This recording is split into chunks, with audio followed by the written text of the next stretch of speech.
Hello, কেমন আছেন সবাই? আশা করছি সবাই খুব ভালো আছেন। আজকে রবিবার, বাড়িতে একটু চিকেন হচ্ছিল। ভাবলাম সেটা আপনাদের সাথে শেয়ার করি।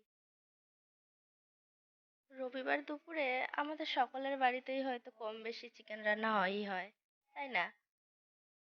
তো চিকেনটা কিন্তু দিদি রান্না করবে। তো দিদি ওদিকে চিকেনের মশলাগুলো বানাচ্ছে, তো আমি ভাবলাম যে চিকেনটা একটু ম্যারিনেট করে রাখি।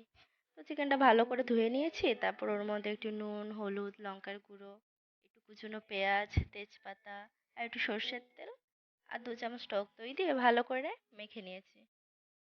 সপ্তাহের অন্যান্য দিনের এটা ওটা রান্নাগুলো আমি টুকটাক করতে পারলেও চিকেনটা না আমি ঠিক পারি না। তাই রবিবারে যখন চিকেনটা রান্না হয় তখন সেটা দিদিই করে। দিদির হাতে চিকেনটাও খুব ভালোই হয়। এজন্য এই চিকেনের দায়িত্বটা দিদিরই থাকে। আগে থেকে কেটে রাখা আলুগুলোকে বেশ ভালো করে নুন আর হলুদ গুঁড়ো দিয়ে লাল লাল করে ভেজে নিল। এই চিকেনের বেশিরভাগ রেসিপিতে দেখবেন একটু আলু না দিলে কিন্তু ভালো লাগে না। এই ধরুন চিকেন বিরিয়ানি কিংবা চিকেন কষা, আবার খুব যখন গরম পড়ে তখন দেখবেন একটু আলু দিয়ে চিকেনের পাতলা ঝোলটাও খুব ভালো লাগে খেতে, আর ওটা শরীরের পক্ষে খুব ভালোও হয়, তাই না? এবার ওই তেলটাতেই একটু গোটা গরম মশলা থেতো করে ফোড়ন দিয়ে দিল। তারপর ওই কুচনো পেঁয়াজটা ওর মধ্যে ভালো করে ভেজে নিচ্ছে। যদি এই চিকেনটা আমি রান্না করতাম, তাহলে এই যখন পেঁয়াজটা ভাজা হচ্ছে, আমি এই সময়ই ওই রসুন, আদা, কাঁচা লঙ্কা, শুকনো লঙ্কা, জিরে এগুলো পেস্ট করতাম। কিন্তু দিদিকে দেখি দিদি না সব জিনিস আগে রেডি করে রাখে। মশলাপাতি কাটাকুটি সব আগেই করে নেয়, তারপর রান্না করতে শুরু করে।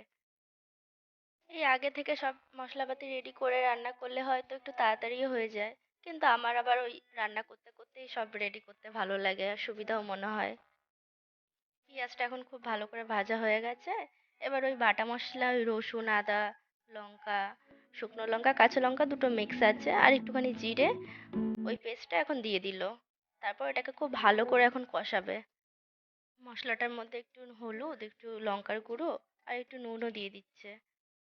এবার মশলাটা বেশ ভালো করে কষাতে কষাতে একটা বড় সাইজের গোটা টমেটো টুকরো করে কেটে রেখেছিল, ওটাই এবার এর মধ্যে দিয়ে দিল। মাকে যখনই রান্না করতে দেখি, এই মশলা কষানোর সময় দেখি গ্যাসটা একটু কমিয়ে বেশ একটু ঢেকে ঢেকে রান্না করে। আর ঢেকে রান্না করলে জিনিসটার কিন্তু টেস্টটা একটু বেশি বেড়ে যায়, তাই না? এবার কিন্তু মশলা থেকে তেল ছেড়ে দিয়েছে।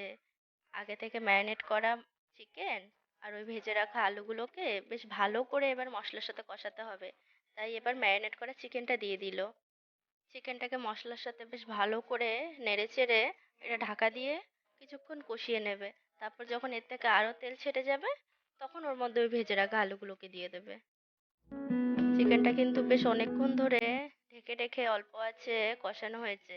এই যে ভালো করে যখন তেলটা ছেড়ে গেছে, এবার ওই ভেজে রাখা আলুগুলো দিয়ে দিল। রবিবারের দিনটাতে বেশ বেলা করে ঘুম থেকে উঠে সারা সপ্তাহ ঘুমটা কেমন পুষিয়ে যায়, তাই না? তারপরে ওই দুপুরবেলা কষা কষা চিকেন আর ভাত খেতে কিন্তু দারুণ লাগে। চিকেন আর আলুটাকে কিন্তু বেশ অনেকক্ষণ ধরে ভালো করে ঢেকে ঢেকে কষানো হয়েছে। এবার এর মধ্যে খানিকটা জল দিয়ে দেবে, কারণ ওই আলুটা না হলে আবার সেদ্ধ হবে না। তো এখন আলুটাও হয়তো খুব ভালো করে সেদ্ধ হয়ে গেছে। কিছুক্ষণ ঢেকে রেখেছিল, এবার ঢাকনা তুলে দেখে নিক হয়েছে কিনা। তো হয়ে গেছে, চিকেন একদম পারফেক্ট ভাবে রেডি। চিকেনটা দেখতে যতটাই সুন্দর, খেতে কিন্তু এর থেকে আরো বেশি সুন্দর। তো আপনাদের এই সানডে স্পেশাল চিকেন কষা কেমন লাগলো অবশ্যই জানাবেন। টাটা।